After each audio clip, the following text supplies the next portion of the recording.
Special intro for today's show. August 2nd, 1979. I was 11 years old. In like Italian families, well, I guess sort of city families, you have some people that they're such good friends in the family because you live so close to one another. You call them uncles or cousins. So back in the late 70s, there was a guy in our family that was called my Uncle Pete. Not blood, but every bit my uncle. And another guy named Dennis, who we call kind of a cousin Dennis. Well, after they closed down the local pool because of weather, where we were playing ball, my Uncle Pete promised me that we'd continue playing ball in the backyard at Cousin Dennis's. So we get in my Uncle Pete's big station wagon, and we're driving to my Cousin Dennis's. I'm in the back seat. My little cousin, Anthony, who was Uncle Pete's son, was about, I guess, 5 or 6 at the time. Me and him are busting each other's chops. We're making a lot of noise. And on the radio, under all of it, I hear something about the Yankees on the news. And I hear something about the Yanks. What happened? So we turn it up, and the announcer goes, Yankee catcher Thurman Munson. Beloved catcher. That's the word he used, I remember. Beloved Yankee catcher Thurman Munson has been killed. He died in a plane crash. And me and my Uncle Pete looked at each other. And I was like, my heart dropped. It was the first real experience I had with death. Even though I didn't know him, it was like a hero. Thurman Munson, by far, to this day, my favorite Yankee of all time. Is just, the greatest. To me. As clutch as you get, I would give my left fucking nut and my other nut. I'm 48 and I've had my fun, who cares?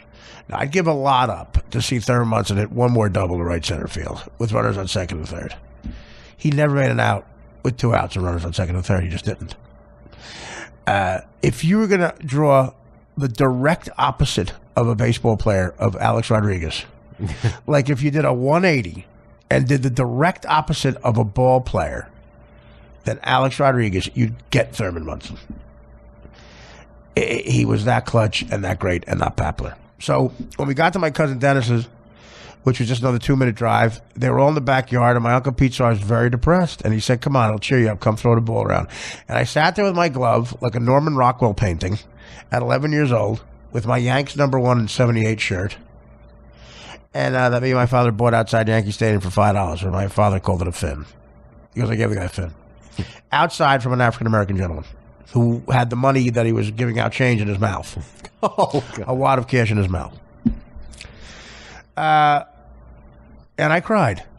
I sat on the little chair there, and I wept with my glove on, like a little Norman Rockwell painting. My hair goldenrod blonde at the time. Sandusky's dream. But he didn't get to me because my Uncle Pete was there. No, unbelievable. And, my cousin Dennis was going to console me a little bit. And my Uncle Pete said, no, let him cry. Let him get it out. He knew how important it was. This was a hero. And then your life changes. You get a different kind of hero. And 3 years later, I'm 14, a much different person, and John Belushi dies. And I weep for that. Times they are changing. 2 very significant deaths. One in '79, one in '82. Munson and Belushi. For different reasons. But that shaped my childhood in a lot of ways. So,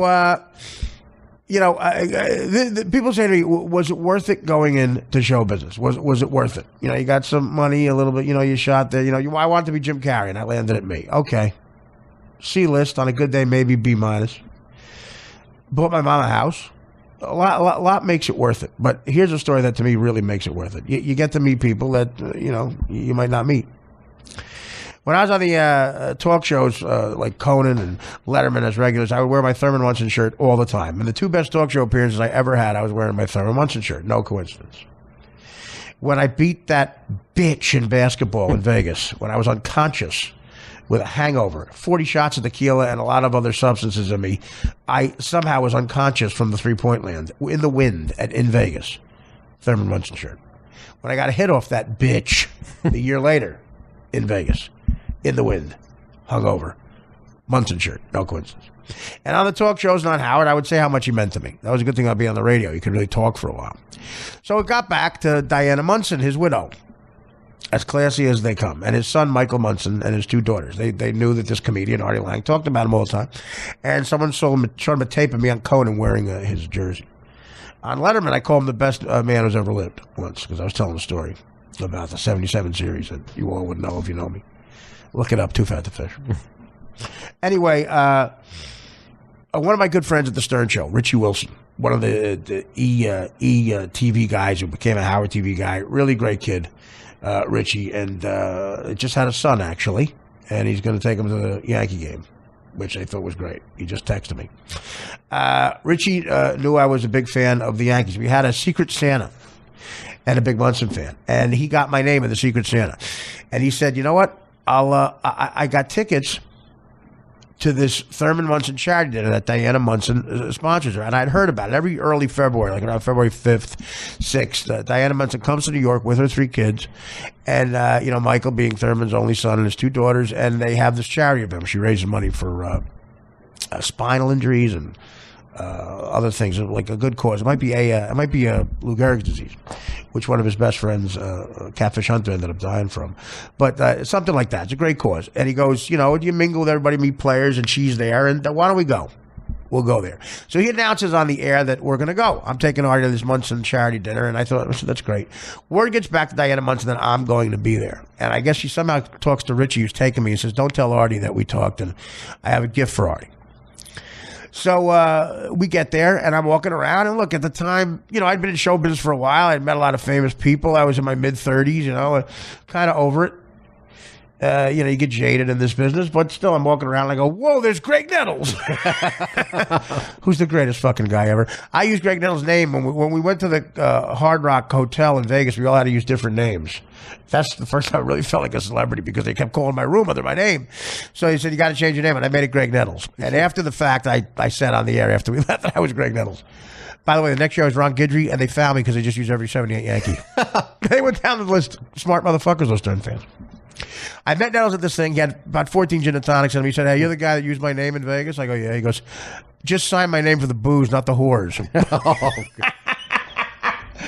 Which is just the greatest thing ever. I high-fived him, and then I got drunk. So Diana Munson calls me over. Someone tells her, I goes, Artie, come here. And I meet her, and I'm very choked up. This is my childhood. I'm thinking back to that day when I'm sitting in my cousin Dennis's house crying like a little kid. And she gives me a big hug. She goes, how you doing? She goes, it's so nice to meet you. And I meet Michael Munson, his son, who couldn't be any cooler. He's a big Stern fan. They live in Columbus, Ohio. It's like Stern City. And the guy, she says, my son's a big fan of yours, which is so crazy. He knew my stand-up by heart. How weird is that? Thurman's kid. Thurman would probably hate him for liking me.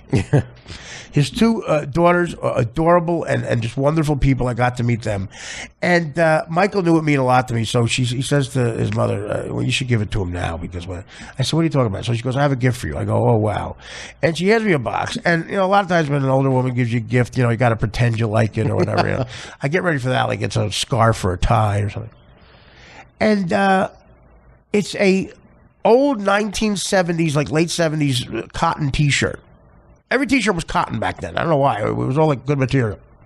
And it said Yoo-Hoo on it. The chocolate drink Yoo-Hoo. And it was ripped, and it was on the back of it in a black Sharpie magic marker in a person's handwriting, not made at the manufacturer. It said Munson 15. And I said, what is this? And she goes, she goes, if you remember, he was a big fan of the drink Yoo-Hoo. Now think about that. I do remember that. I think he had the one ad he did was for Yoo-Hoo. And you talking about before a game he drank Yoo-Hoo to get energy. Could you imagine the difference in players? He drank a Yoo-Hoo, a chocolate shake, before he threw Joe Morgan out 3 times at second base and batted .529 in the 76 series on Yoo-Hoo. Go fuck yourself, Aaron. Take your roids. He'll take a Yoo-Hoo and bat .529, you dick. He'll take a Yoo-Hoo, no roids, and get a double with runners on second and third while you pop up. And finger bang Kate Hudson. Who gives a shit? Diana Munson was fucking hot in the 70s, okay? And I go, yeah, I remember that, yeah. She goes, this gives me the chills when I talk about it, but he goes, this is the shirt. That's his handwriting. He wrote Munson 15. He wore this shirt underneath his Yankee jersey every World Series game he ever played in. It was good luck to him. And I go, I want you to have it. Wow. And I can't even say that out loud sometimes. My mother knows how much it means to me, and my sister does, and they can't tell a story without crying. I get very choked up. I go, no. I said, no, you got to keep that. And she goes, and she started to cry, and I started to cry. And she said, no, he would have wanted one of you little guys to have it. Wow. And think about that. She made me feel like that kid again. Like, sometimes all you want to try to recapture, especially when you get to be like I was. I'm 35 and I've done all this, exciting stuff. I led a life. I was, an interesting life, which is what I wanted to do. I got in the show business. I traveled. A lot of downs, a lot of lows, but a lot of highs. And I was jaded. You're jaded when you're in show business. Nothing gets to you sometimes. But she made me feel, and you want some of your childhood back. That's all you want. I want it to be 1979 again, at least twice a day. I want it to be 1979 again. And she made me feel that way. She made me become that little kid again because I was one of those little guys. That's probably the terminology used. Screaming his name. He was everything to me. My father right next to me. My old man. And he loved them, my father. At the old Yankee Stadium with a hot dog filled with gluten and mustard. That's all there was, mustard. No other toppings. And my old man had a beer and I had a soda, and we were living in America. The president wasn't a girl. The president was the same color as his house. I'm kidding. My father was very progressive. Actually, he was. My father heard one of us asshole kids say the N-word. He got all over them. He goes, "You're a tough guy. I'll take you to the fucking black neighborhood." You say it there. That's how he was. Street justice. No. I was not brought up in a racist house. I hate when people assume I was because of the blue-collar North Jersey thing. I come from good people. I think that's why, I think deep down people know I'm all right. And Thurman Munson represented that to me. It just was a good time. It was the last time I could say I was happy, I guess. I don't know. Maybe I'm happy now. I don't know. I don't even know what happiness is, but I think I knew back then. So when she said he would have wanted one of you little guys to have it, I became that kid crying at my cousin Dennis's again. But I was happy too, though. I was a kid. And I hugged her, and I really felt the connection with her. I was like, my God, if you put it that way, I will cherish this, I promise you. And it hung in the man cave in my house down the Jersey Shore in Toms River. I had it specially installed. And I said, that thing, if they fucking rush this house, if ISIS rushes this house, they are not leaving with this shirt. You will find me burnt to death hugging that shirt. I sold a house a couple of months ago, and I have it in a very special place where no one's getting at it.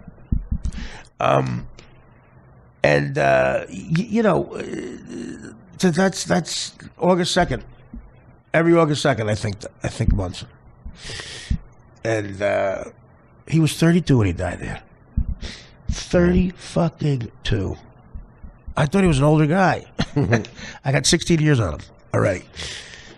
If I was half the man, it'd be a better time. But so to Diana Munson, and Michael since has come to a couple of my gigs. Every time I play Cleveland or Columbus, he comes, and he's the greatest guy in the. Did you meet him? Yes. You met him, right? Yeah. Yes. Last time I played Cleveland at the casino, you met Michael, yeah. And they have by the way, they have a restaurant in Canton, Ohio, and it has their name. Patronize it, please. I plan on eating there once. I told him I would, and I can't wait to do that. But Diana Munson, thank you for giving me the best gift I ever got. And so, was it worth it to get in the show business? Yeah. If I was broke, which I one day will be, if I have that shirt and her saying one of you little guys to have it, that moment and having that shirt, yeah, that makes it worth it. And Michael and the daughters and the girls and Diana, I hope you're doing well today. And I'm thinking about you, and I'm thinking about Thurman, and I'm thinking about you, Dad, wherever you are. And that's the intro for today's show. And enjoy the rest of the podcast. Thanks, Tim. We are back. My next guest tonight, please welcome a very funny guy, Artie Lang. Our next guest is one of the funniest guys there is. He eats devil dogs for breakfast and cigarettes for lunch. Hey, ladies, here he is, Artie Lang. You're joined right right now by a hilarious comedian. His latest project, the Artie Quitter podcast, is available through artiequitter.com. Please give a warm welcome to a good friend of the show. Here's Artie Lang, ladies and gentlemen. Our next guest is a regular on the Howard Stern radio program and the author of this New York Times bestseller entitled Too Fat to Fish. Here he is, the very funny Artie Lang. Oh, Artie. It always makes me laugh when I see Artie Lang on stage, knowing I'm going to outlive him. A Jack Daniels swilling, pizza-eating, dog-hating, whore-using, cocaine-abusing, hairy-back, big-belly blowhard from New Jersey. The fat little bastard known as Artie Lang! And when I get the Danny Filato point, I'll know we're in. We're locked in. The Dan Filato point has occurred. Your second Artie Quitter podcast of this week. The week of so-and-so in the ha-who. Dan, the month and year, please. This would be August 3rd. Nice. As of right now. August 3rd. We're past midnight. And the year. 2016. The year of our Lord, 2016. The year of our Cubs, 2016. That's right. I gave you a chance to do that. I'll give you a chance at the top of every podcast to do such. Give yourself a little credit, a little pat on the back, if you will. A little stroke on the ass. Another big win over Donnie Baseball and his team from the Another Florida. big win, and we all know who Donnie Baseball is. John Mattingly. He was not happy today. The Yankee of the 80s. Who I heard got a lot of pussy. A lot of mustache rides going on over there. Dan, your thoughts? All I know is that they wanted... Is he the one guy who didn't get laid on your couch? No. They wanted Mark Grace to replace him. And we flew to New York to meet Steinbrenner and his son. Steinbrenner's son, by the way, the one, the smug dipshit running the team now. Is it Hal? Harold? Who's the Steinbrenner? Who's the head fucking jerk off in charge? Yeah. I can't think of it. He is Hal, I think it is. Hal, H-A-L, something like that. You Yankee fans know who I'm talking about. In the words of Dennis Miller, I don't mean to get off on a rant here, but... It's Hal, you're right. It is Hal. As usual, in these matters, I'm usually right. No, Hal Steinbrenner. It's just a smug... He's Bill Simmons. I was trying to think, who does he remind me of? He reminds me of that Bill Simmons dude. Just just a guy who you feel like shaking and going, what is your fucking problem? What is your problem with the world? You've got everything. Hal Steinbrenner had everything. I believe his father, for his graduating high school, gave him, I believe, the Empire State Building. I think he gave him the city of Oakland. Which, listen, I have a tie. Drive through Oakland lately. Put it this way. MC Hammer was too legit to quit. But yeah, just one of those guys like, what the fuck, dude? First of all, someone should have told you, a guy like Bill Simmons, a guy like Hal Steinbrenner, it's one of those things. Evil happens when good men stand by and do nothing. At some point in Hal Steinbrenner, or Bill Simmons' life, at some point, and it's true of that gutter snipe little prick, Paris Hilton's younger brother. What's his name? Chad, or whatever the fuck his name is. You know what I'm talking yes. about. The kid who was upset he was on a plane with other people. That was his complaint. There's people on the plane. He's not used to that. I don't think I'm kidding. I don't think I'm exaggerating. The little shithead was on a first class of a commercial flight, the Hilton kid. And his complaint was, I'm on the plane with people. Other people. I don't want to be around other human beings. Okay, but dude, I got news for you. Nobody does. Think I want to go to the DMV with those people? By those people, I mean whites, blacks, everybody. Just disgusting human beings. That would be Conrad Hilton. Conrad Hilton. Dan was looking that up so he couldn't laugh at my bad. That's what happens here. Conrad Hilton. Yeah, he's named after the fucking dude, the guy who made the money. Invented it. Exactly. The guy who did the work. The guy with the brains. This kid is clearly a bozo. Yeah, Dad, like it's Conrad. Hey, Dad. Dad, why are you not paying attention to me? Dad, fuck you, I'm getting another dad. Mom, I want another dad. Mom, you're Dad, I want another mom. I'm not kidding. That's not an exaggeration. He just wants. This kid would be a prick in any generation. Add the fucking millennial bullshit, where every answer is look. Me and Dan wouldn't have known Conrad Hilton was the kid's name for the next. We'd have forgotten about it. We would have forgotten about it. But Dan, instead of making the show better by producing, looks it up. So you see how everything suffers. Everything suffers. He looks it up, and so 4 seconds later, we know it's Conrad Hilton. Now, Dan and I were born in a generation where, you know, if you got a flat or you ran out of gas in your shithead car, you put a sign on the windshield that said when to get gas, and you walked away from the car. You may never see the car again. It took forever to get gas. Is the point now? It's a phone call. There's an app that probably gets you gas, and you don't have to be rich to have it. Everybody has it. Everybody has it. Like rich, poor, everybody's got a smartphone. You know, and nobody, the information that's on the phone, we used to have to put in our head. So people are not using their fucking brain. Okay? Not happening anymore. Paul Reiser, I saw, did a great bit about that. Brain is the new appendix. The funniest joke the man's ever written. And he's right. I think he did it on the Bill Maher show. No, Paul Reiser's going to start to be funny. Great joke. And he's right. An appendix was a worthless organ. You could just get rid of. A brain is becoming that. Well, it's an exaggeration, but that's what comedy is. Yeah. You don't need, in other words, you had to memorize your girlfriend's phone number. Now it just says Tammy. Oh. Do you feel it? Why do you say, oh, I'm talking? I'm about to say a punchline. Oh. What, Dan? What's so important? What? No, I remember having to memorize girls' numbers. Okay, there you go. Dan, putting a period. Well, there was only one number. Okay. Dan, agreeing with me. Yes. Agreeing with the point. 459. You could have told me you could have told me you agree with it after the show, quietly. Yeah. So what I was saying. Yeah, you used to have to memorize that, or directions somewhere. That used to be an art form, directions, and it was a very manly thing. You know, my father and my grandfather especially prided themselves on knowing how to tell you how to get to the fucking Knights of Columbus. You could see my grandfather getting a hard on. If someone didn't know how to get to Shea Stadium, oh my God. Oh my God. On a summer day in his enormous boxers, you could see him getting an erection. This is well after my grandmother went through menopause. You know, it's the little things in life. You know, I'm going to Shea Stadium. I'm not trying to get there. Sal, do you know? He would jizz all over them before they got out the question. He knew they were going to say Sal. Sal Caprio.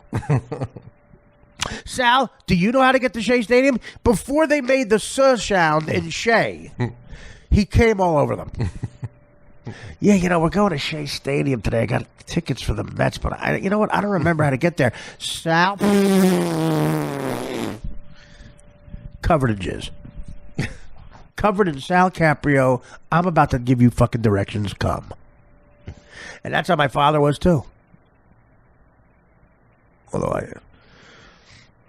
my grandfather, I believe, has a better sense of humor about homophobic humor. So I won't say my father came on a man. We'll make the person a woman, asking him directions. He came on her. I do a joke now in my act. It actually gets a laugh, so I guess I'm going to keep it in. But, you know, I talk about the parents beating their kids and shit.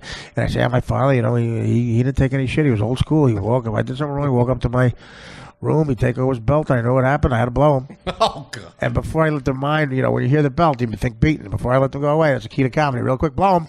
I know how to blow him. Big laugh. And then sometimes I say this because I do, you know, if defending your life is, there's any truth to that movie and your whole life is on videotape and, you know, my father's sitting there and he sees that part of me doing that joke, he'd have a word with me. Oh, God, I bet. Dad, how you doing? Yeah, all right, listen, good to see you. Lots happened since I saw you in 1990, but quite frankly, I wrote you off there. But good job. Listen, let's talk about your stand-up. Yeah, congrats on that. But let's talk about the joke where I'm gay. Let's talk about the joke where I blow you. All right? And then maybe after I beat that into you, we'll go have some dinner. Talk to your grandfather. But giving directions was wonderful. And that got passed down to me. I loved it. My father would actually know shit. Like, here's some of the details. Like, he'd go, okay, you know, the first right, there's a telephone pole. That telephone pole doesn't have a utility box on the top of it. The telephone pole with the utility box, that's Janine Terrace. That's what he would do. Because they were men. Men. Men have to know how to get places. You lost it coming back from Yankee Stadium in the Bronx tour. You going to ask the first broad you see for directions? No. Does anyone admit it? No. Because we're all bullshitters. Because you know why? A woman can know directions just like a man. You fags. What an awful generation. A woman can be president just like a man. Women in Ghostbusters can be funny. Got news for you. The men weren't funny either. There's not a sex about it. There's not an LBGT person who can make Ghostbusters funny. That was Bill Murray cashing in, baby. Can you imagine the power they had? Dan Aykroyd says, here, we're going to slime aliens. Here's $400 million. That's what happens when you make Animal House, the Blues Brothers, Stripes, Caddyshack.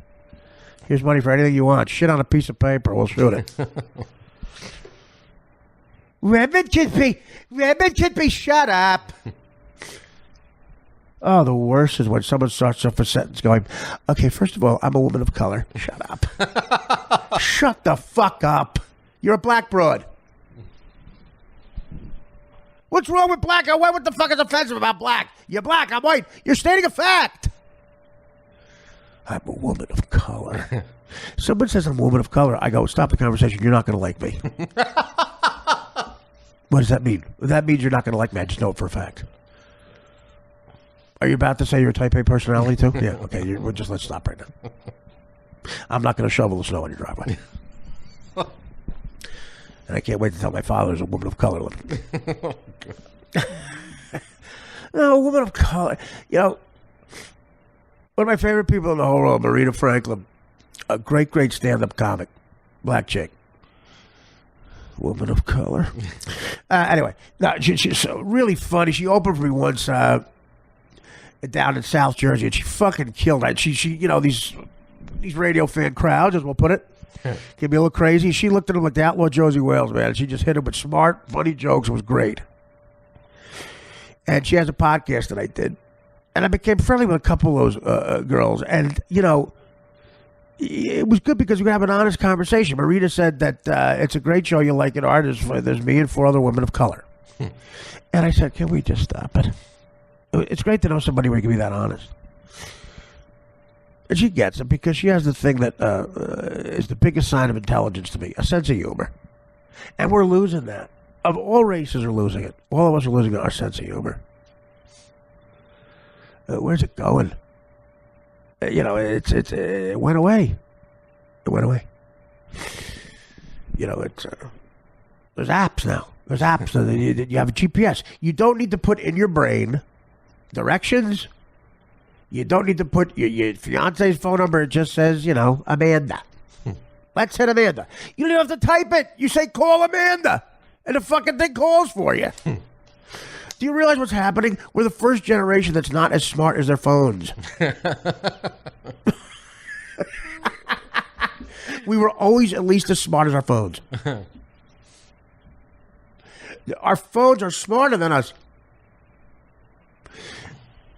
And there's Conrad Hilton. That brings me to Conrad motherfucking Hilton.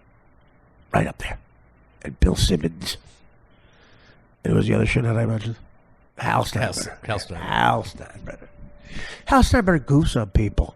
He has the audacity to goof on people. Like you know, and my point is this. Around the 7th or 8th grade, in a normal household, someone should have told Bill Simmons and Hal Steinbrenner that they're not funny. Bill, come here. I notice you're trying to make jokes and be sarcastic. You're not a funny person. And if you say something like that again to me at the dinner table, I'm going to hit you with a bat in the face. And then, of course, in my family, if you said it again, he gets hit with a bat. And so big deal, he has Adirondack on his forehead the rest of his life. But he's not an asshole. Better Adirondack than asshole. But nobody did. Nobody did. They were coddled. They were encouraged. You're funny. Oh, and you mentioned when you say Bill Buckner and roll your eyes. Oh, that's so funny. Let's give you an HBO show. Okay, I lost sleep again last night. The Michael Rappaport, Bill Simmons sketch, or whatever you want to call it, scene that they did about the Deflategate in a courtroom. I think it was about 14 minutes long. I don't know how that got on television. How there must have been another adult that you consult with. You do two adult people. It could have been a woman. Two adult people of color. Could have been a color. Two adult people looked at that script and said, "This can't get any better. Put it on TV." Because if you're passionate about comedy, that's what you want. You have to get to a point where you go, at least you can believe in your head, this can't get better. It's as good as it can get. Now it's ready for national television. Now it's ready to put on HBO. Not just HBO, the sports part of HBO, which is an amazing situation. Their productions are insanely great. That's why that guy Ross Greenberg, who I got into a fight with via the New York Post after the Joe Buck thing. Quite frankly, I said some things that were out of line.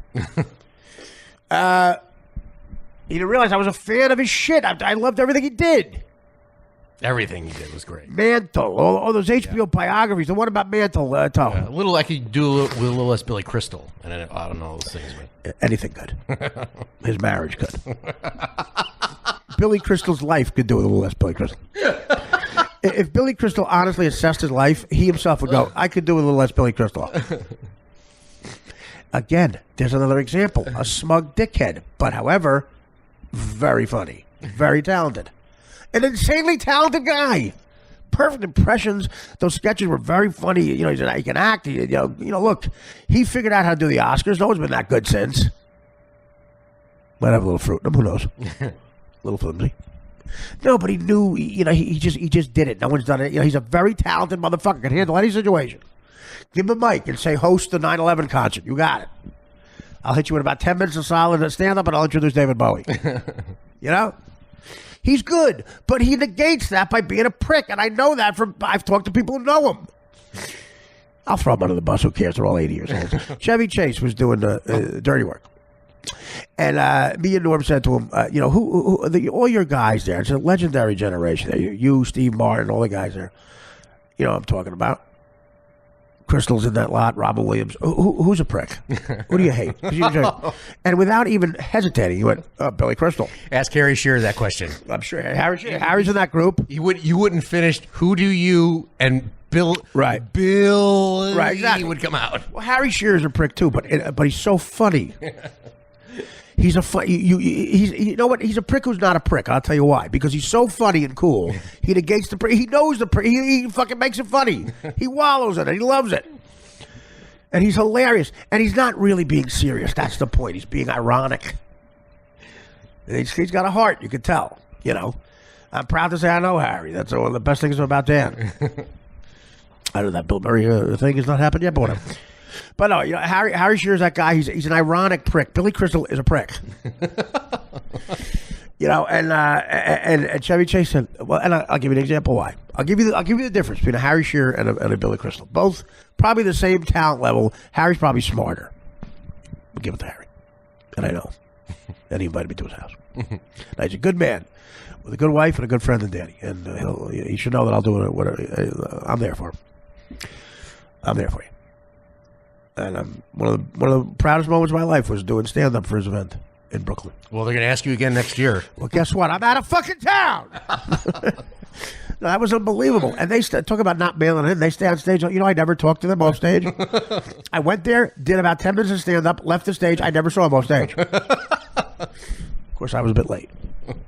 Met Fred Willard. I'm looking at the picture right now. Me and Fred Willard, one of the funniest human beings ever. Here's the difference. Chevy Chase said to all those guys from that generation, for some movie they were in or something, or some event, comedy awards, or fucking somebody got a medal of Dick Head Honor or something, Kennedy Center bullshit. They all met the president. They all met, I believe it was the first Bush. Yeah, W.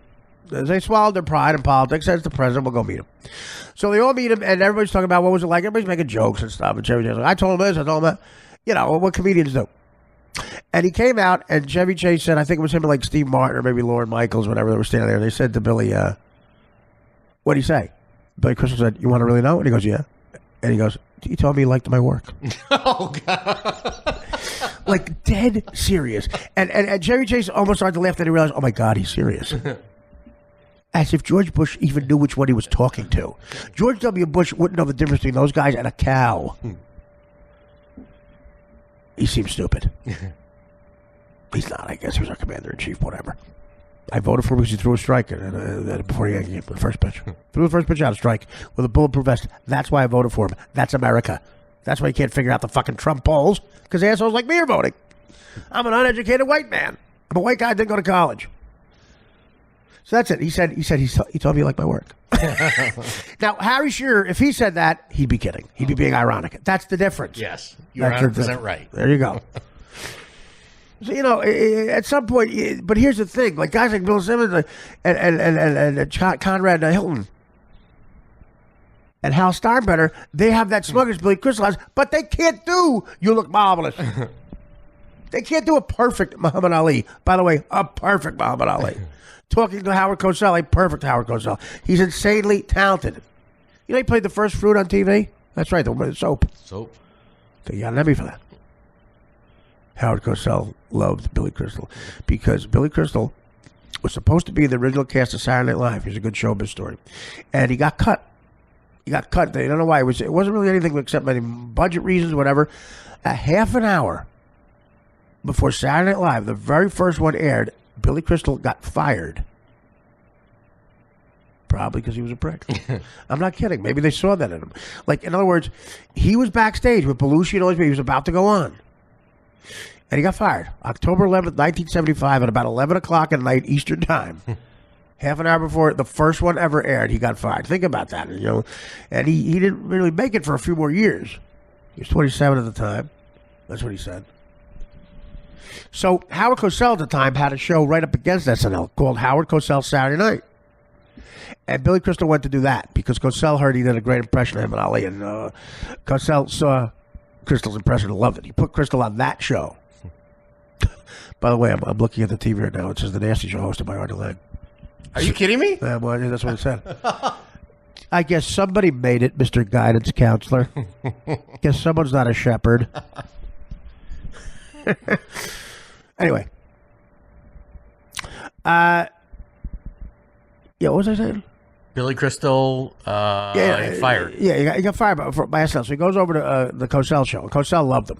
So when Cosell would talk about Billy Crystal, he would like sell him real dramatically.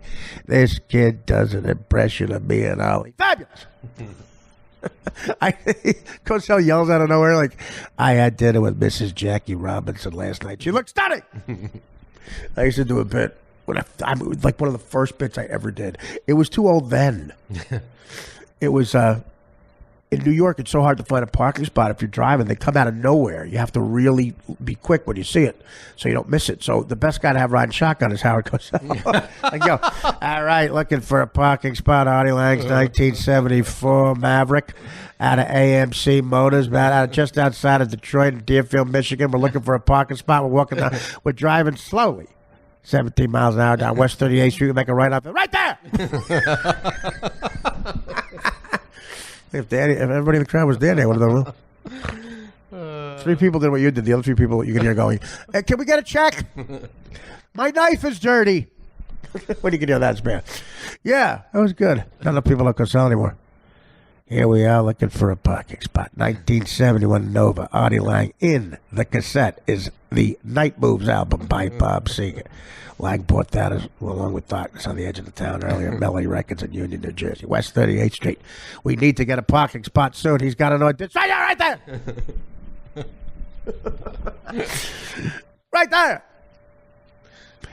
Yeah. He did with boxing. Frazier coming around with the left. Right there! What day were you going to say something? I thought you were trying to say something. I was saying something out loud. Oh, what? Well, that's how you Let say me something. elucidate, Arthur. You're a little slow. What is that? That is the line that Cosell told Jack Klugman in The Odd Couple. I know every line he said. You're wrong. What, elucidate? What are you talking about? Let me elucidate. He's okay. It's the one with the He's in a few opera star. He's in a few. Yeah, right. The opera star comes to the house. You may call me Howie. Yes, and let me elucidate. Yeah, right. Okay.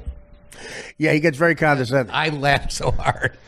So another day done by the gifted one when he runs into a gifted sports writer and a gifted photographer. To quote the last lines from Mary Keats in the final letter to Fanny Braun, farewell, thee friends, I could never gracefully bow. I knew that whole thing.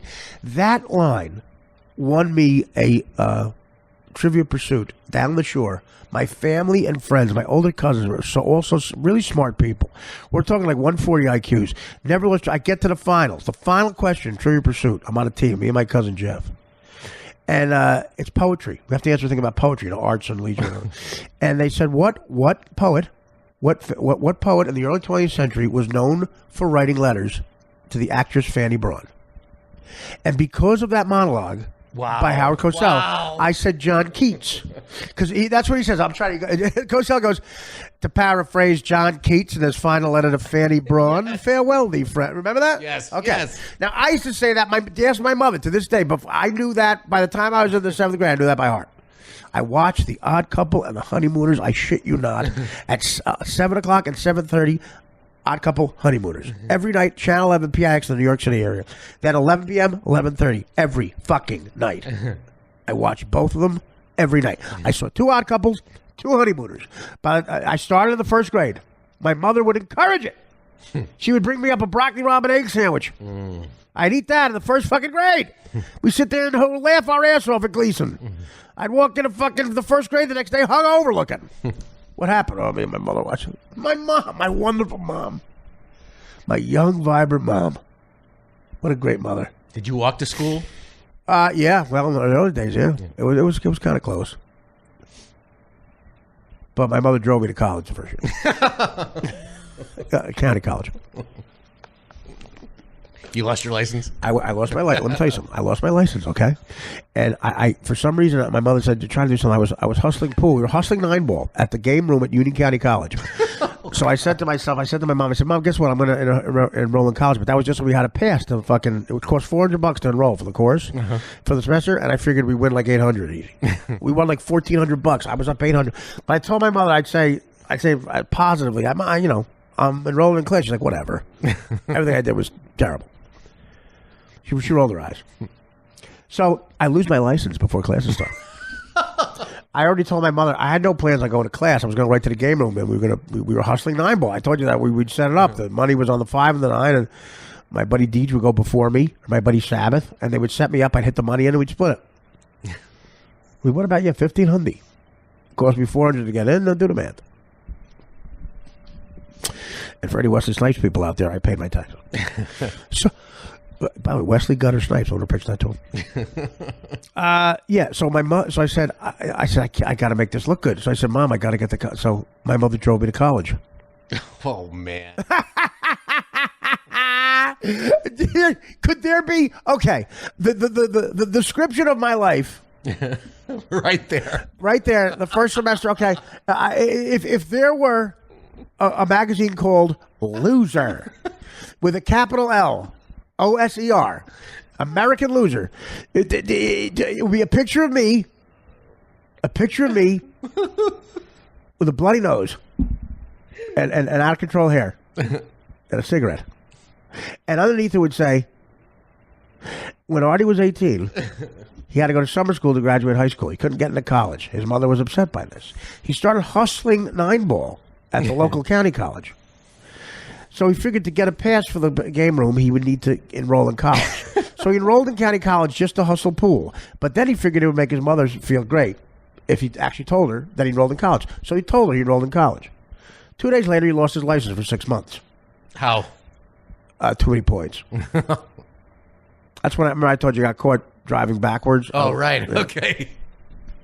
2 miles At a over. high rate of speed? I was at the local bar. My buddy dared me. I couldn't drive home in reverse.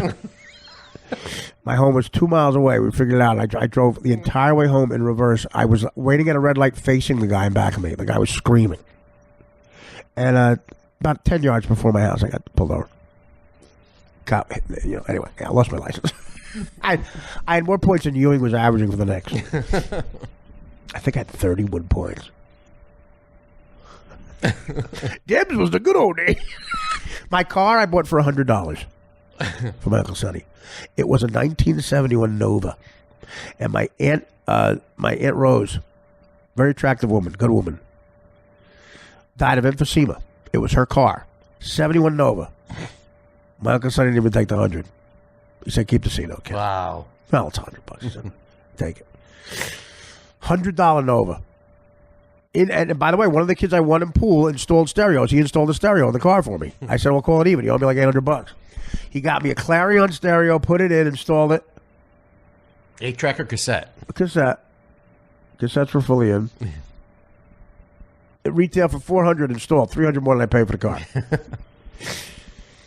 So, yeah.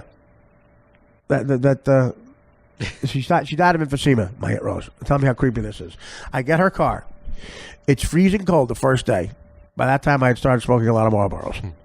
I light up a Marlboro. I open the ashtray. There's 400 cigarettes with lipstick on them. Oh, no. Oh. My buddy Deej was in the car. He got creeped out. He goes, "All right, it's like the Omen in here." My Aunt Rose, emphysema. Oh. I never cleaned them out. Rest in peace. Never cleaned them out. Matter of fact, I fucked a chick at the Holland Tunnel Diner, and then she rode me. The chick looked like Fernando Valenzuela. Gotta take a piss. Don't forget, folks, Friday night, the Borgata. I don't think there are any tickets left, but you could always try. You can always scalp them. Artie, Russ Maneve, Ala Abdel Nabi, and Mario Bosco.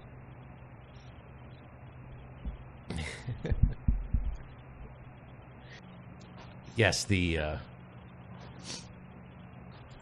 can just see your mom saying, "Artie, you have to get up for college." I know she had to wake you up. I mean, unbelievable. Unbelievable. And then when she drives me there with a disgusted look on her face, she was she could be her secretary. She goes, "I got to be working 8. I'm a secretary." "Well, my first class ain't until 1. I go, "What so?" Oh, God. She would come home for lunch. I'd still be sleeping. My mother just put in like a full day. Like, oh. This is before I chipped in.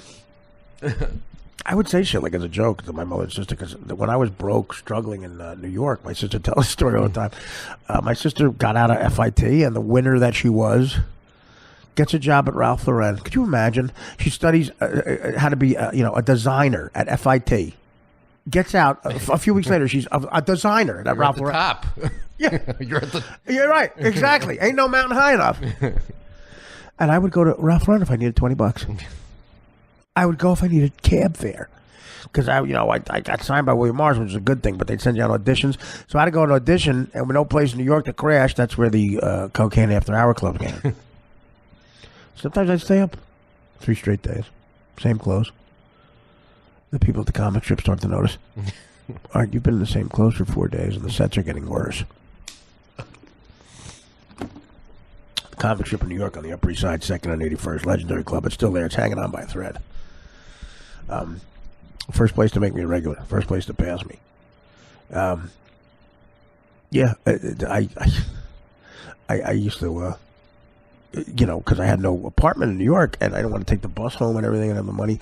I would go to Ralph Lauren. My sister just got the job. It's a big deal. She's fresh out of college. Her bosses were like these arrogant, like gay or sort of gay guys. Flimsy. But like designer types, And I would walk in, and I'm her brother, and she would go like, there was no security. And they would go like, literally go, "Is the cable out? Why is Tubbo here?" And you are... I'm Stacy's brother. Stacy, Mrs. Ricardo. And she'd always give me the 20. I'd say to my mother there, I'd say, I'll buy you a house one day, buy you a car. Yeah, whatever. Cut to now. But, yeah, the first time I ever got paid. That's the story stays still. First time I ever got paid in stand-up, I got paid $30. It was a gig, a college gig, the Merchant Marine Academy under the Throgs Neck Bridge. Under the Throgs Neck Bridge in the Upper Bronx. By the Upper Bruckner in the Bronx. I had to take that bridge to go to Crashing. Oh, you did? Oh, okay. Crashing, the HBO show I'm now regular on. It all worked out, buddy. That's how you pronounce it? Trogneck? Throgs Neck. Throgs Neck? Yeah. We should go goof around like heavy rubbernecking on Throgs Neck. Yeah, Throgs. Throgs, Throgs Neck. Underneath that is the Merchant Marine Academy, and I booked a college gig, a stand-up. And me and my buddy Stafford, who, another one of my friends, again, some of these comics I was working with, put it there, another guy who got caught in a couple of those July blizzards, if you know what I'm talking about. Yeah. It's snowing in July, baby. The devil's washing his hair and some dandruff came out, if you know what I'm talking about. Baby. And, yeah, $30. I got a $30 check. And I brought it to my sister because I had no bank account. My buddy Jim Palumbo was so funny. He would say to me, sometimes we'd be going into New York, and the deal was if he drove, because I didn't have a car, he would pay, we would split the toll, which at the time, listen to Stan, it was $4 to get in the city. Wow. The toll at the fucking tunnels, $4. So I'd say I'd pay the $2, whatever. And if he drove, I'd pay the whole $4. So once a lot of times he'd be driving and he'd look at me for the $4. We'd have auditions in the day, and then we'd have to kill time till I did stand up, and he'd go, all right, where's the $4? And he'd look at me, and he knew the look. He goes, you don't have any money, man. And I'd say, dude, he goes, you don't have any money. He would pull over. He gets so disgusted. He goes, we're going into New York City, Art, the biggest metropolis on the planet. You don't have a dime. You don't have a credit card. You don't have a dime. He was so right. I didn't have a dime. We would take the train home sometimes, and I would hide in the bathroom of the train while the conductor came around. He would go, you're hiding in the train. You're hiding in the bathroom. You're hiding in the bathroom on the fucking Northeastern Corridor line. That's how broke you were. I was so broke. Oh, my God. Black people weren't hanging out with me. Oh, God. Black comics would tell me, my God, you're broke. And Jimmy was so funny. To this day, no one describes those years like Jimmy with my situation, with the drinking. We booked a voiceover gig. I got to the point where I was starting to get the DTs with booze. Like, I always had to have booze. And we booked a voiceover for Foot Locker. It's what got us into AFTRA. We did these stupid Jersey-type characters, and we got booked by our friend who wrote for, he pitched us to Foot Locker. He was a comic who wrote for an advertising agency, which there was a lot of back then. And he got us this gig, and we show up to do the voiceover session, and I have a tequila, like a carafe of tequila with ice in a glass. It's not even like in a red cup. I had a glass of tequila with ice. And the director was a nice guy, but I think he was afraid of us. He might have thought we were in the mafia or something. And it was an unsupervised session. Like, our buddy told him what to get down, and they were going to bring it into Foot Locker. So the engineer goes, Art, listen, the glass is hitting the microphone. Okay, let's sum up this loser. Really, guys, people call me a loser. I'm like, you have no idea. Do you have some time? I'll tell you how big it was. Listen. You weren't around. Listen, what happened? Like, Jimmy tells the story, he cannot believe it, and I can't either. A major company, Foot Locker, was hiring us, and I went into the voiceover session with a carafe of tequila with ice, and the guy had to stop the session because the glass of tequila was hitting the microphone. The guy real calm. All right, the glass is hitting the microphone. I blew 3 takes. Finally, Jimmy said, "Can you put it down?" I'm like, "Okay." For the 30-second spots, I can put it down. The minute spots, I'm going to need it. Yeah, so the loserness of my mother driving me to college, just that sentence alone is just very, I can't believe, I get the chills when I say, yeah, my mother drove me to college. It's the truth. But she didn't really. She actually drove me to Hustle 9 Ball because she didn't know I never went to class. I didn't go to one class. I filled them out. It was $400 either way. I would walk towards the classes. She would drive away, and I'd look around the corner, and I'd run to the game room. And I practiced all morning until the action came. We used to go over. There were two high rollers in there. We played 9-ball all the time for big money back then. And we got up to $10 on a 5, 20 on a 9. And you could have a grand afternoon, $1,000 afternoon, give or take. And there was a red-haired Tommy and a regular Tommy. And red-haired Tommy was from Elizabeth, and he was a city kid. But regular Tommy was a rich kid, and we didn't know that at first, but we found out.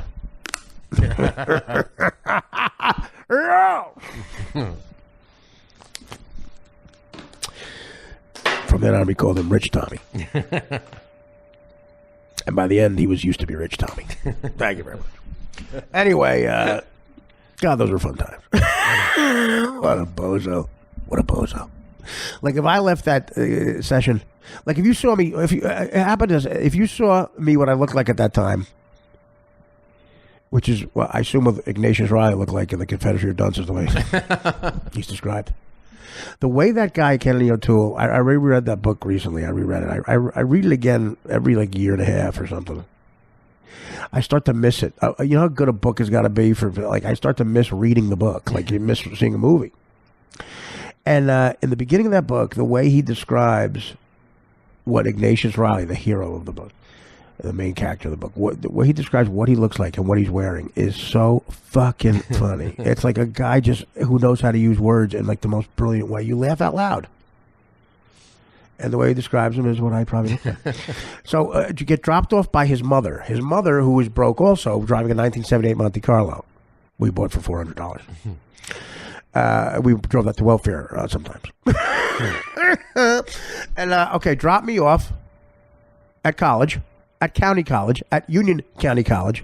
And I guarantee if you see all the alumni from Union County College, not a lot of people, not a lot of Google employees. A lot of guys go, I went back to landscaping. No curing of polio in that group? Right. I never went to a class. I guarantee I'm the most successful guy ever enrolled there. For a semester. Put it this way, most people have dorms because we had, you're a loser college if you have lockers. We had lockers. I'm in Union County. Really, what locker number are you? You fucking bozo. So my mother drops me off. I look like a loser. I'm broke, and I don't go to class. I go to the game room and practice 9-ball for 4 hours until red-haired Tommy and regular Tommy get there. If you saw that, if you saw me one of those days, you'd go, "What's going to happen? It's going to end terribly." It's going to end terribly. And quite frankly, it almost did. It's still, but first of all, this book hasn't been put to rest yet. Did you pay the tuition? Yeah. Well, yeah, of course I did. Okay. I had to get the pass. It was a pain in the ass to sneak in there every day. In other words, we were sneaking in. And we won some money. But we were telling everybody we went there, the security guys. And it was, who needed that hassle? So we did the math. It was $400 the minimum. For the whole semester, that took about. Oh yeah, because I went. Yeah, I tried to get my high school diploma. Yeah, for the whole fucking Harper thing. College. Right, that type of shit, exactly. Yeah. And we said, all right.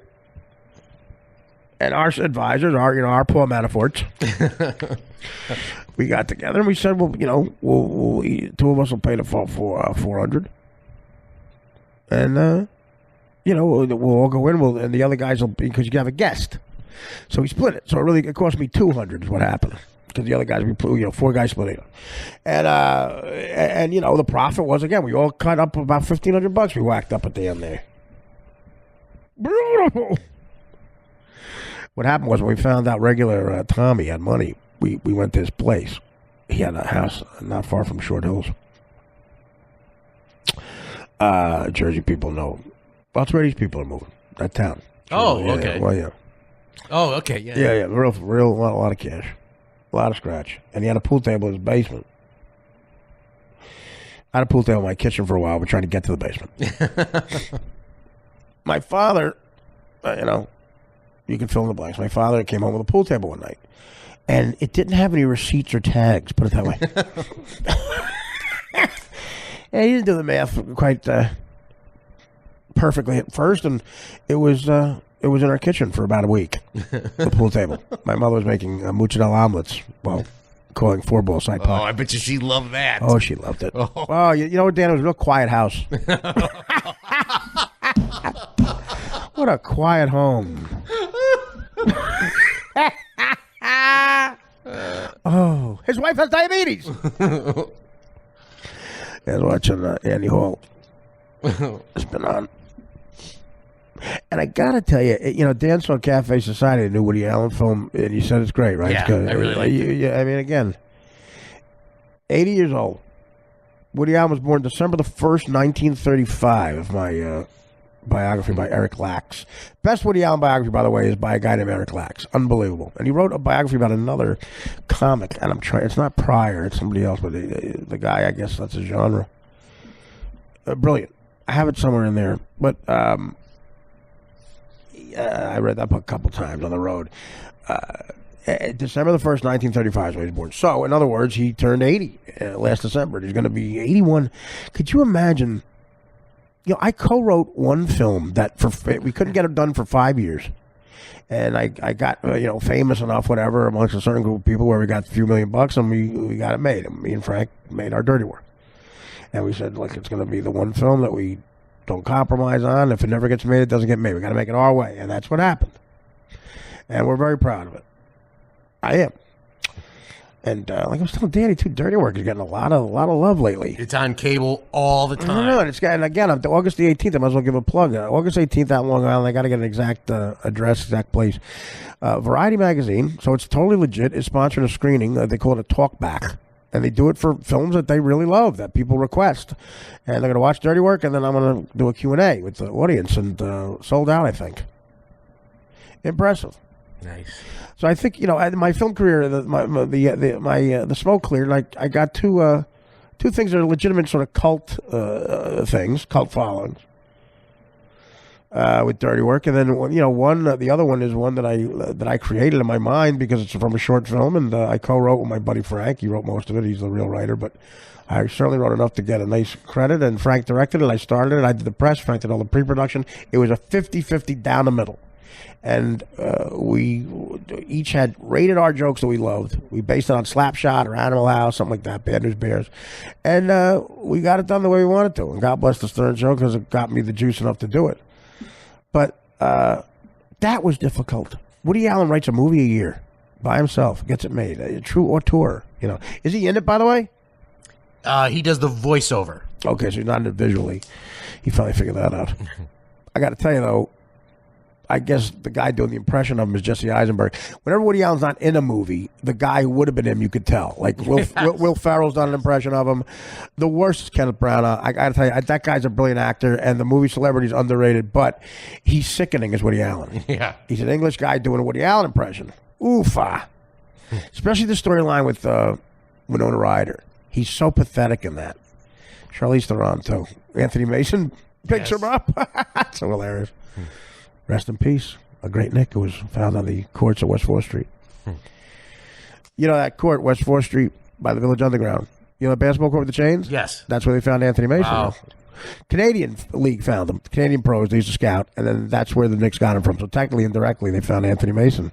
The courts at West 4th and 3rd, where in the late 80s, I would take off my club shoes, as I called them, before going to the classic after-hours club, Save the Robots. Thank you very much. Where I once saw Roger Daltrey. And I did a line of blow. I believe with Roger Daltrey. It could have been a woman. I used to go there at like 4 a.m. sometimes on a dare for my buddies after 4 or 5 Sicilian slices, middle slices at Ben's. Still there. On 3rd and McDougal. We're talking 87-ish. The mozzarella in the middle slice would be dripping down my fucking wrists. I'd lick it off my wrists, rub my fucking wrists and hands all over my stonewashed jeans. And go, I'm in. I call next.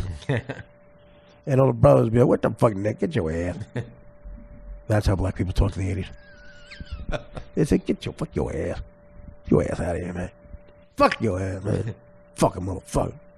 Big old wop motherfucker with a goddamn gindaloon.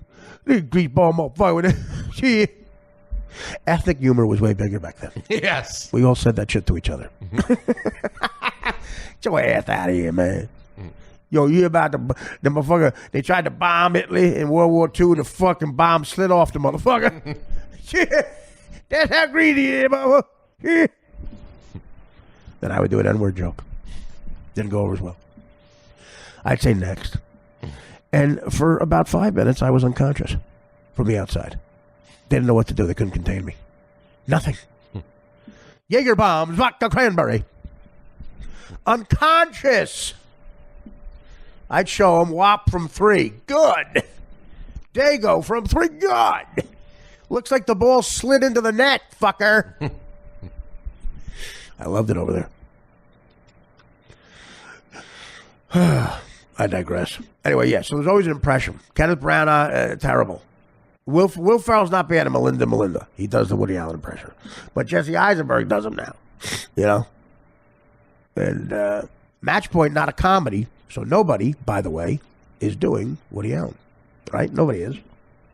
There's no Woody, because you got, what's his face? The lead is that waif-looking guy. He looks like a male fucking Kate. Oh, he was the guy, yeah. What's his name? Who's the model? Who's the English model? It was a cokehead. Kate, what's her name? Yeah, that's what he looks like. He looks like a male version of that broad. Anyway, the Match Point's a drama, so no one's doing that Woody Allen. Like, yeah, exactly. Listen, if I can I get over here? I don't mean to be didactic and facetious in any way, shape, or form. A cat ate his bird, his star bird. But can I say something right now, darling? Can I say something? I don't see you folding these balloons in just joints. I see you folding these balloons in colleges, universities. A cat ate his bird. I mean, this is. May I say something right now? I don't like the blue humor. Can I say? I'm going to say 2 words. Right. Danny Kaye, Mr. Danny Kaye. Okay, Mr. Bob Hope, Mr. Milton Berle. That's comedy. Can I tell you something? I go down to Vegas, right? In Vegas, this guy comes out, takes a box out in the crowd, right? Says to him, open a box. Open a box. This fucking thing is sticking out there. Now, is that comedy? May I say that's not? No, it's disgusting. It's disgusting. You have every right to be offended by that. Can I ask you something? What do you do for a living? I'm in cement. Really? That's a big. That's a big organized. Oh, well, that's a big organized. Okay. That shows you Woody Allen's opinion of Italians, by the way. That movie. Oh my God, we look like gorillas. But are we allowed to fucking complain? I guess not. No, we're not. I guess Woody Allen can make us look like fucking Neanderthals. Because that's what we look like in that movie. But that Italian grandmother is so fucking perfect. Oh. Anybody like that? Anybody like that? He's sensitive. the guy. I wrote you a poem. It's about the summer we spent in Sicily. And you know who's great in it? Mia Farrow. How great is Mia fucking Farrow in that film? A departure from what she usually does. How great is she? And she gets rewarded. How? He fucks her daughter. Her daughter, his stepdaughter, whatever. Change the channel. I'll give you fucking trivia. Can you see what's on right now? No, don't see it. Don't look. Don't look. Neil Simon movie, late 70s. James Caan. Chapter 2. Nice. Marsha Mason, Yeah, James Caan. You're right. Marsha Mason, Jimmy Caan. Joe Bologna. Joe Bologna, one of my favorite character actors. And guess who looks hot as hell in it? Rhoda Morgenstern. That's right. Whose real name is? Valerie Harper. Valerie Harper. Yes. Great movie. Underrated film. He plays a writer. Plays an author. Great movie, yeah. Plays an author. How long have you been talking for?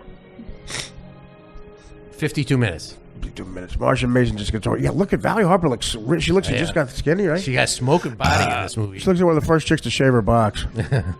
You know, she looks like one of the first chicks to figure that out. Let's take a break.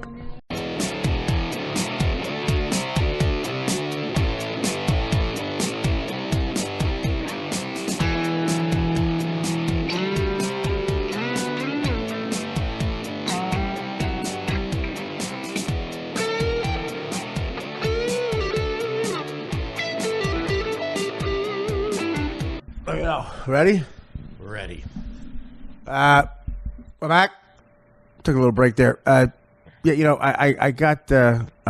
through the channels through the guide that said Chapter 2 movie. A movie called Chapter 2 from 1979. with James Caan and Marsha Mason. Now, anybody under 35, what I just said probably means nothing. I'm going to say something else that means even less of something to you. It's a Neil Simon film. He wrote it. It's a play. Neil Simon was a guy. Most popular thing he ever did was The Odd Couple, I guess, because that's still on. But the only thing good about Matthew Perry playing Oscar in a modern Odd Couple is Neil Simon's getting a check. Neil Simon was a guy. Woody Allen did a little bit of this. Woody Allen wrote a couple plays. I think Don't Drink the Water and Play It Again, Sam were both plays. But Woody Allen would usually just write a screenplay. He wouldn't go play and then movie. He would go right to movie. But Neil Simon was a guy who never directed a film. He had no interest or a play. He was a playwright, like a modern day Shakespeare.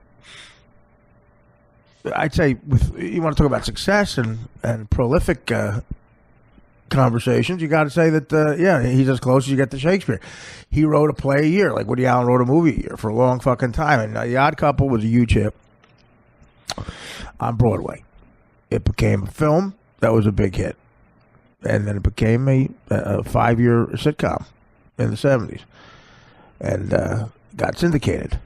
Ka-ching. Guy who just died made his bones on it. Gary Marshall, who went on to give us Happy Days. More money, less funny. Yeah.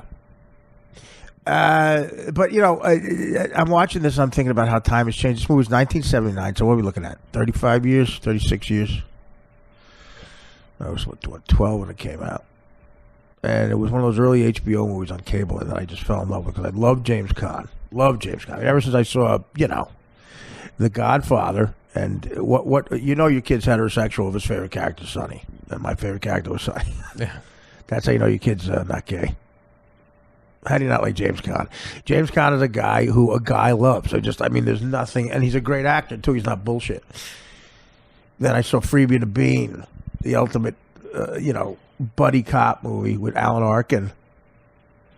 So fucking funny, underrated. Freebie and the Bean. I think that's 73 or 74. Then you got The Gambler.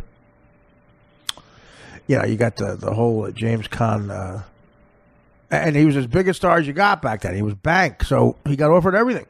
He turned down Rocky. Well, they wanted to give it to him, and Sylvester Stallone said, you can't have the script. Sly held out. Rocky was his beer league. He's lucky it wasn't, because he'd be working at a car wash right now. But, he's at the New York Public Library, James Caan. James Caan plays an author in this movie, Chapter 2. Again, this is 12 years later. By this time, Neil Simon's a huge star. And, again, never wavered from that. You got to respect that. That's what he did. He was a playwright. That's what he considered himself. He wrote screenplays for the money. That's what he said. Hemingway said about, he has a famous quote about when Hollywood buys your book.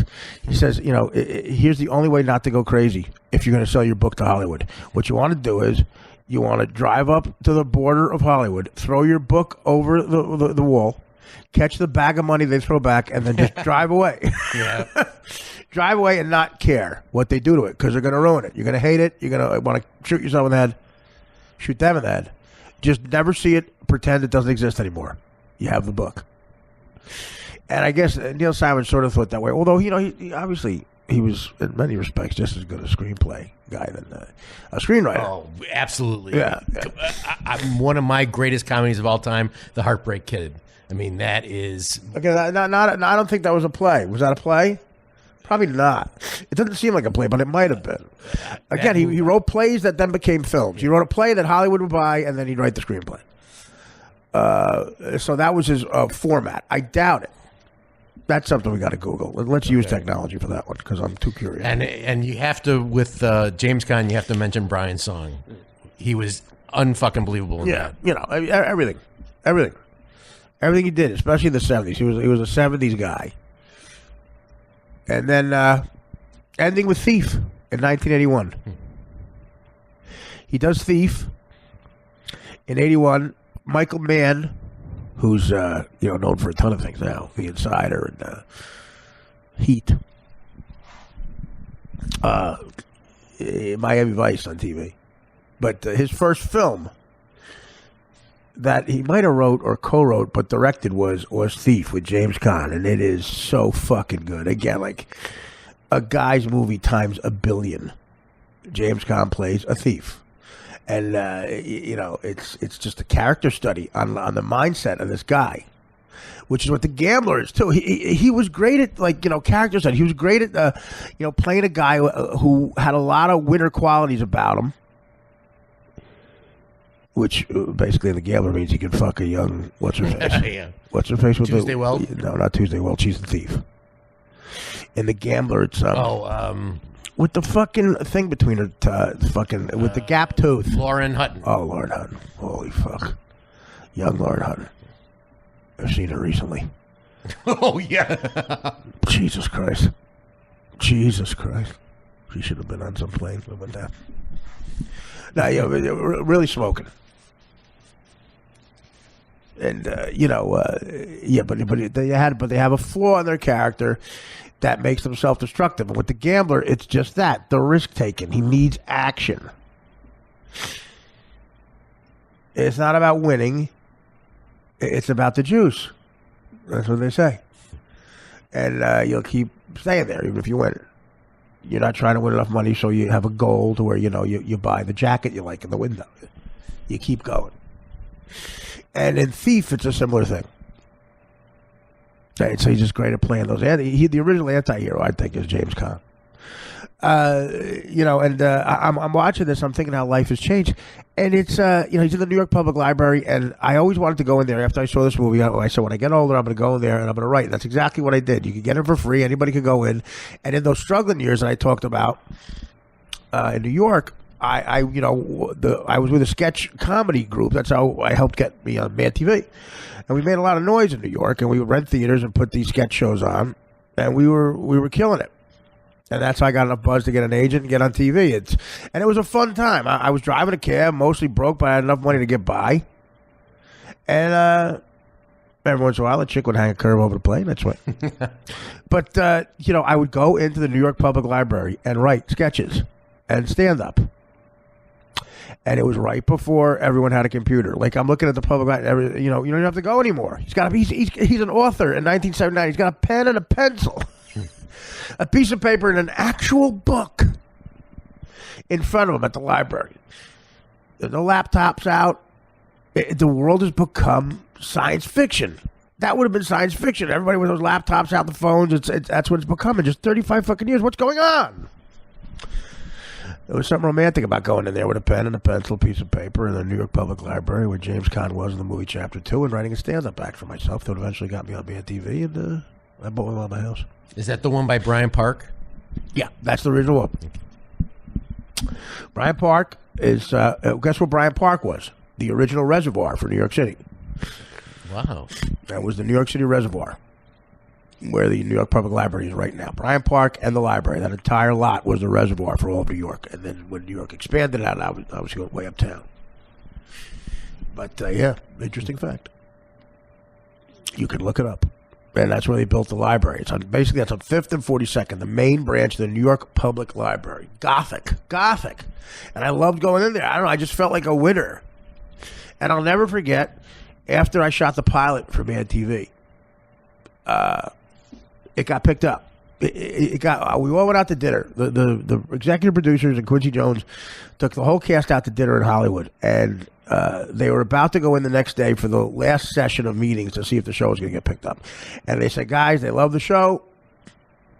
All of us were kids in our mid-20s. We're just like starry-eyed thinking we're going to be regular on a network show. They said they love the show, but it's an expensive show to do. We think it needs, and they were right about this. They said, we think it needs the budget to make the sketches as good as they possibly can look. It needs to be that good, that sexy looking, in other words, for the sketches to get by. To be different, in other words, the movie parodies, which was very, indigenous to Mad Magazine. It had to look like that. And they were right. So he said, we're fighting for the budget. It may not go.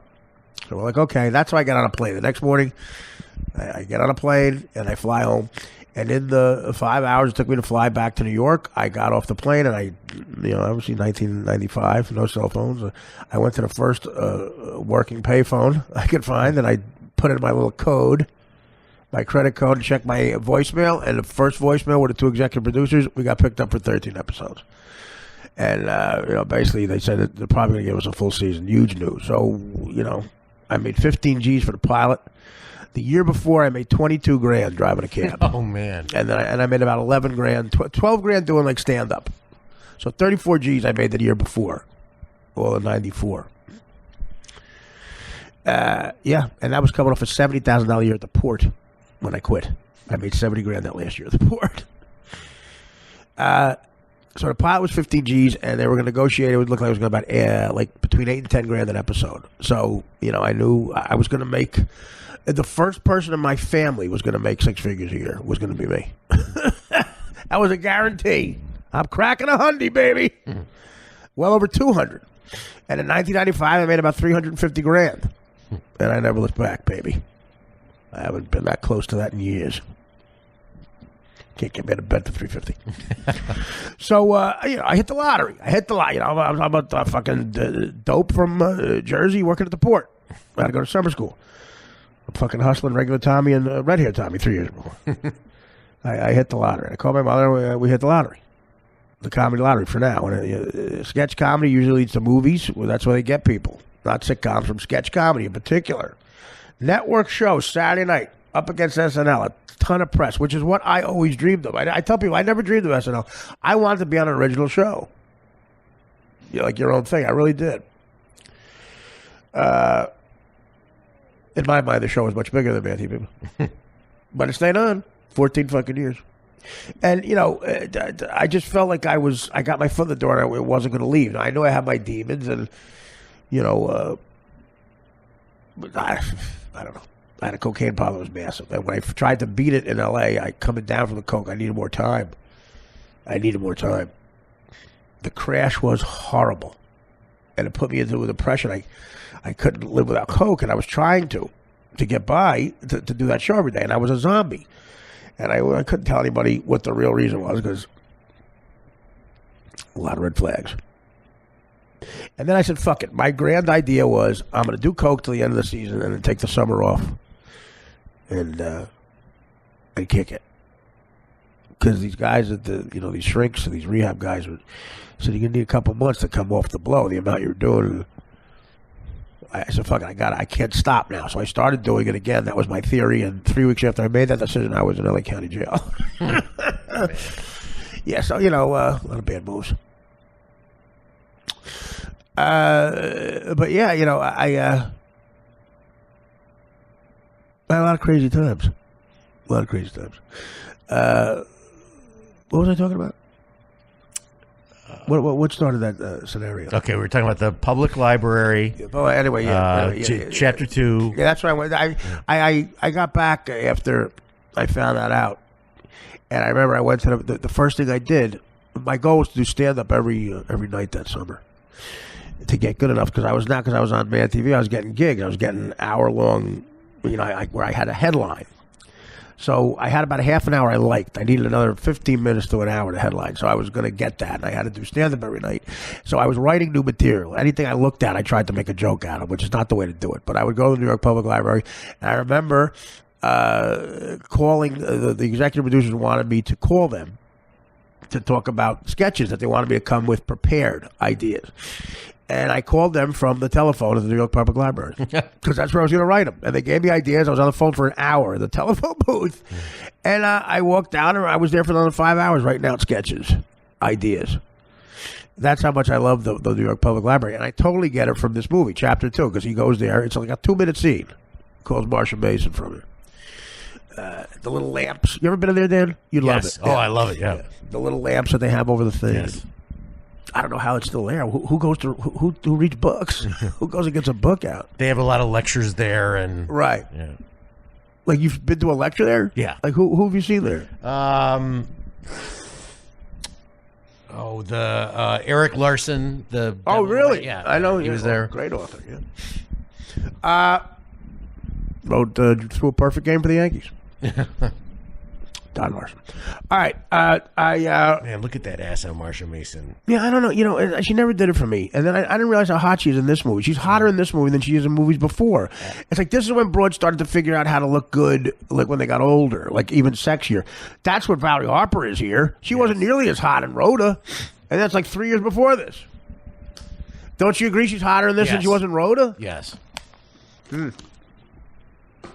Yeah, she's got shorts on in this, Marsha Mason. And the Goodbye Girls 2 years before this, Richard Dreyfuss has come out after Jaws.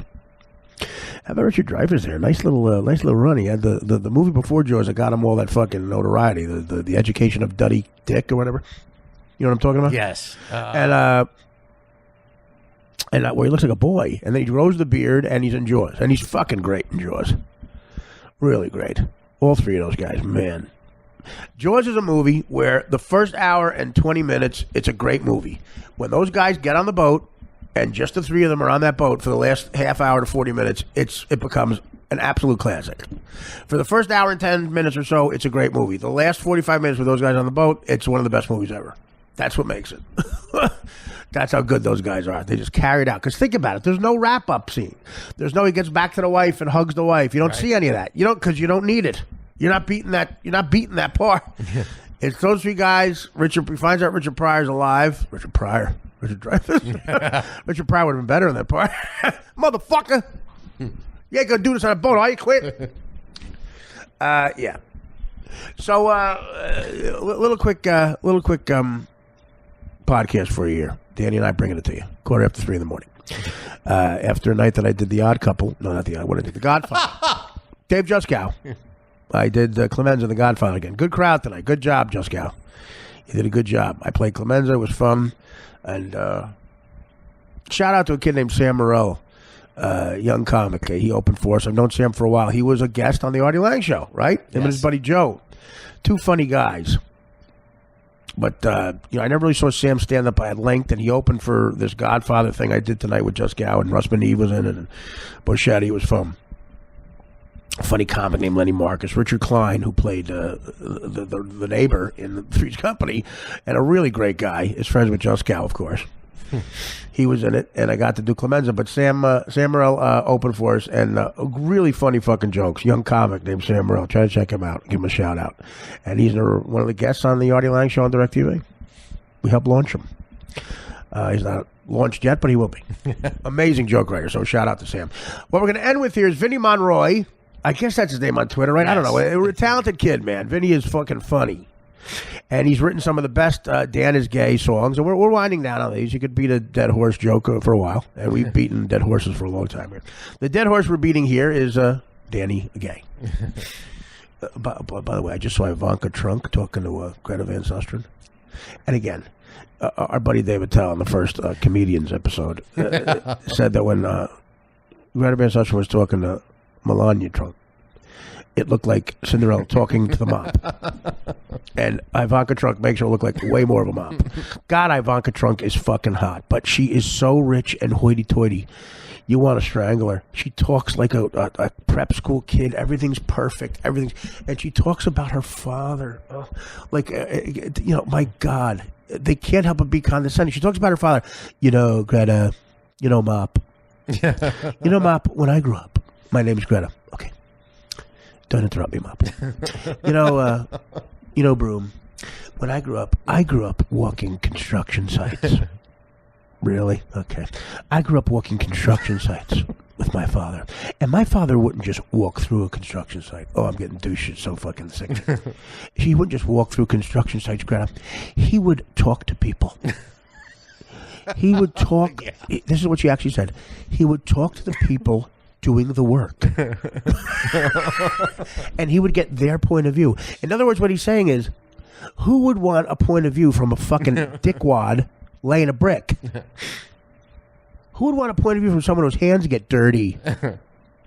A slave. But he wanted their point of view. Sometimes they were black people. Imagine my father wanting a black person's point of view. And that's why when my father, then she talks about Obama. She goes, my father people would say something. People don't think my father's the most unracist guy. She said unracist. People say that the first black president, he always points out, wait a minute, but he's also he's also half white. And like, what does that mean? I guess it means like when he screwed up, they call him black, but he'd say that he's also half white or something. What does that mean? Does that mean, like, what does that mean? Is it good that he's half white or bad that he's half white? Like, I don't know. Like, I think of the glass half empty thing, half full. Like, I've always been a positive guy. I've always been a president half white kind of guy. People think half full. I've always been the president's half white to me. I'm a positive guy. My father has always been a president half white kind of guy. You mean glass half full, a glass half empty? Shut up, Mop. You're a Mop. You talked over a pretty person, Mop. My father's always been a president half white kind of guy. Real positive thing. Anyway, Ivanka Trump talking to the Mop. Check it out. Okay, Vinnie Monroy. What he claims, by the way, is his last Dan Gay song parody. Dan and I don't know what rap song this is, but it's so fucking entertaining. I guess it's a hit song, but it's hip hop world. But you don't even know the song. I was laughing my ass off. So hat off to Vinnie. Let's listen. Yo, man. Yo. Turn it Open up, man. What are you on, man? What's up? Dan Filato just caught me. You let him catch you? I don't know how I let this happen. Doing what? Jerking off in my bedroom. Man, I don't know what to do. oh, it's Danny Filato. What are you going to do? All right. Danny came in and he called me dick-handed, jerking by the laundry door. Picture this, I was there half naked, coming on my bedroom floor.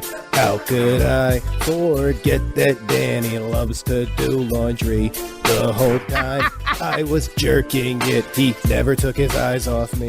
How could you grant Filato access to your villa?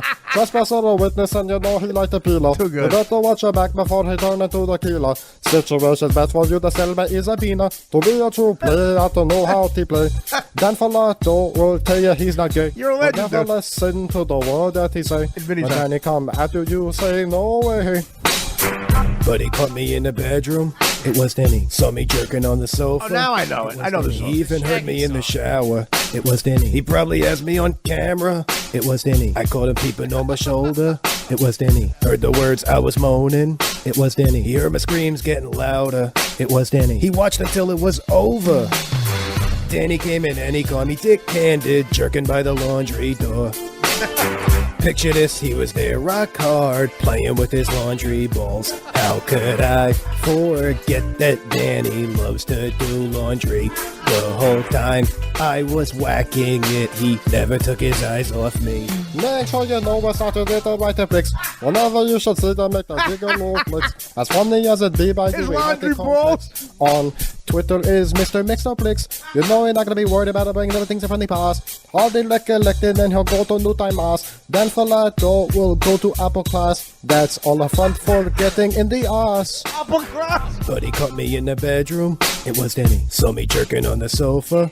It was Danny. He even heard me in the shower. It was Danny. He probably has me on camera. It was Danny. I caught him peeping on my shoulder. It was Danny. He heard the words I was moaning. It was Danny. He heard the screams getting louder. It was Danny. He stayed until it was over. Danny came in and he called me dick-handed, jerking by the laundry door. So good. Picture this, I was there half naked, coming on my bedroom floor. How could I forget That's that accurate. Danny loves to do laundry? The whole time I was jerking it, he never took his eyes off me. Gonna tell him that I'm sorry for the trauma I've caused. I've been peeping on Artie, it makes no sense at all. Gonna tell him that I'm sorry for the pain that I've caused. And I'm sitting here playing with my blue laundry ball. I say,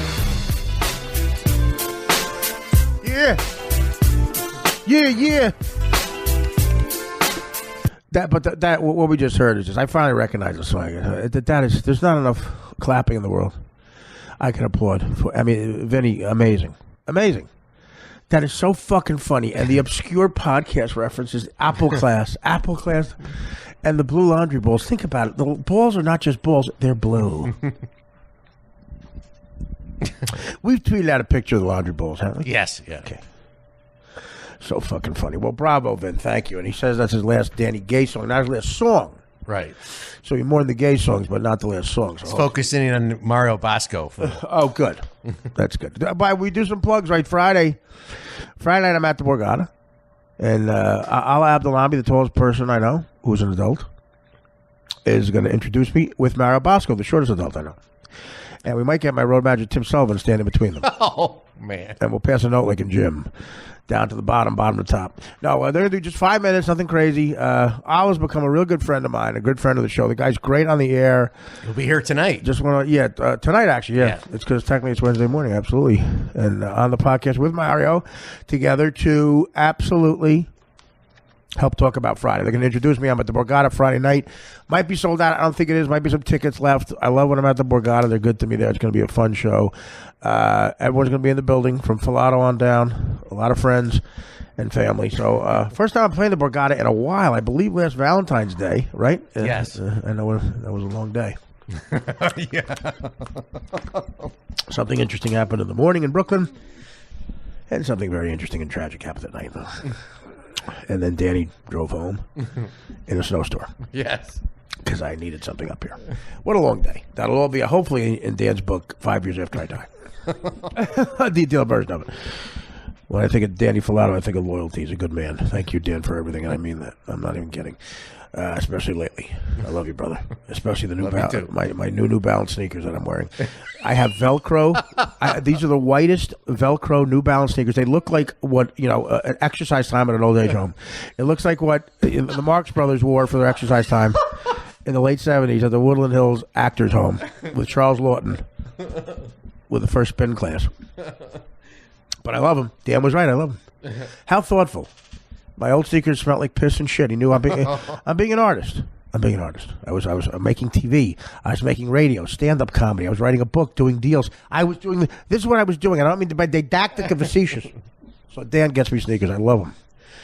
The sneakers and Dan. And the other plug is, I believe, it's almost a definite now. The show Crashing, that was like hitting the comedy lottery for me. Judd Apatow produced, Pete Holmes starring. And I'm basically a regular on the show. Crashing, HBO, pretty much in February. I'm almost positive I can say we'll premiere in February.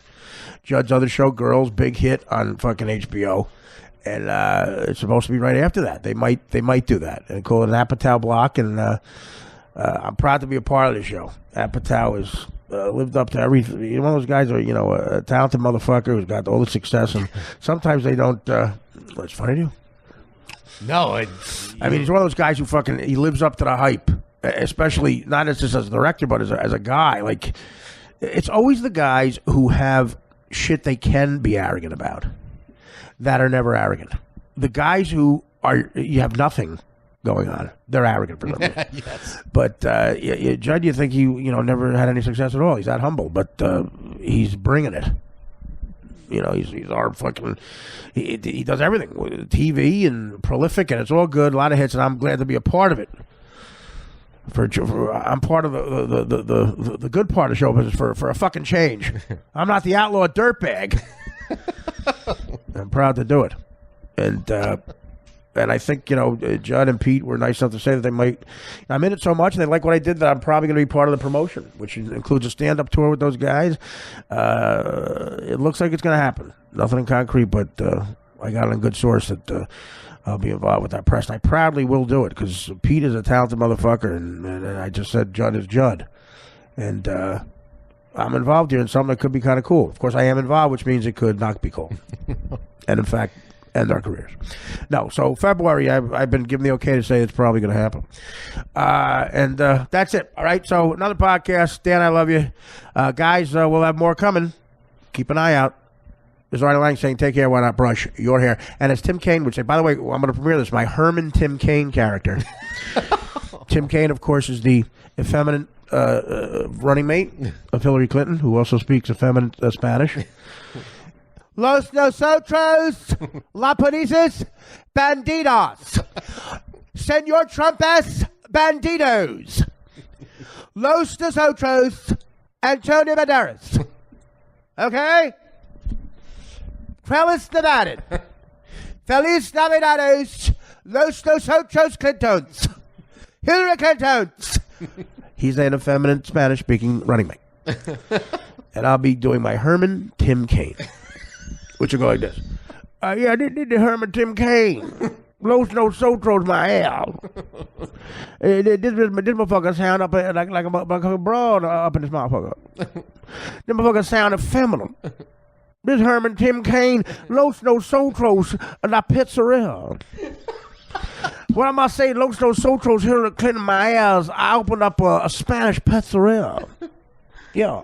Herman Tim Kaine, la pizzeria. Look for that next time. Take care while I brush your motherfucking hair. I'm out.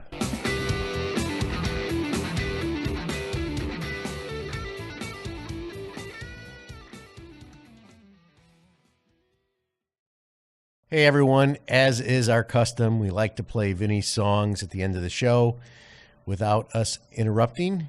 Here you go. His last one kind of brings a tear to my eye. The last one about me. Yo, man. Yo. Open up, man. What are you on, man? What's up? Dan Filato just caught me. You let him catch you? I don't know how I let this happen. I'm doing what? You know, jerking off in my bedroom? I don't know what to do.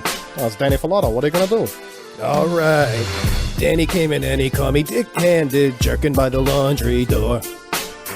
Picture this, I was there half naked, coming on my bedroom floor. How could I forget that Danny loves to do laundry? The whole time I was jerking it, he never took his eyes off me. How could you grant Filato access to your villa? Trespasser a witness and you know he like the peeler. You better watch your back before he turn into the killer. Situation's best for you to sell me is a beaner. To be a true player, I to know how to play. Dan Filato will tell you he's not gay, but never listen to the word that he say. When Danny come after you, say no way. But he caught me in the bedroom. It was Danny. Saw me jerking on the sofa. It was Danny. He even heard me in the shower. It was Danny. He probably has me on camera. It was Danny. I caught him peeping on my shoulder. It was Danny. Heard the words I was moaning. It was Danny. He heard my screams getting louder. It was Danny. He watched until it was over. Danny came in and he caught me dick-handed, jerking by the laundry door. Picture this, he was there rock hard, playing with his laundry balls. How could I forget that Danny loves to do laundry? The whole time I was whacking it, he never took his eyes off me. Make sure you know we're Saturday to write the flicks. Whenever you should see them make the gigolo flicks. As funny as it be by you, ain't nothing complex. On Twitter is Mr. Mixoplix. You know you're not gonna be worried about it bringing everything from the past. I'll be elected and he'll go to New Time Mass. Dan Filato will go to Apple class. That's all a front for getting in the ass. But he caught me in the bedroom. It was Danny. Saw me jerking on the sofa. It was Danny. He even heard me in the shower. It was Danny. He probably has me on camera. It was Danny. I caught him peeping on my shoulder. It was Danny. He heard the words I was moaning. It was Danny. He heard the screams getting louder. It was Danny. He stayed until it was over. Danny came in and he caught me dick-handed, jerking by the laundry door. Picture this, I was there half naked, coming on my bedroom floor. How could I forget that Danny loves to do laundry? The whole time I was jerking it, he never took his eyes off me. Gonna tell him that I'm sorry for the trauma I've caused. I've been peeping on Artie, it makes no sense at all. Gonna tell him that I'm sorry for the pain that I've caused.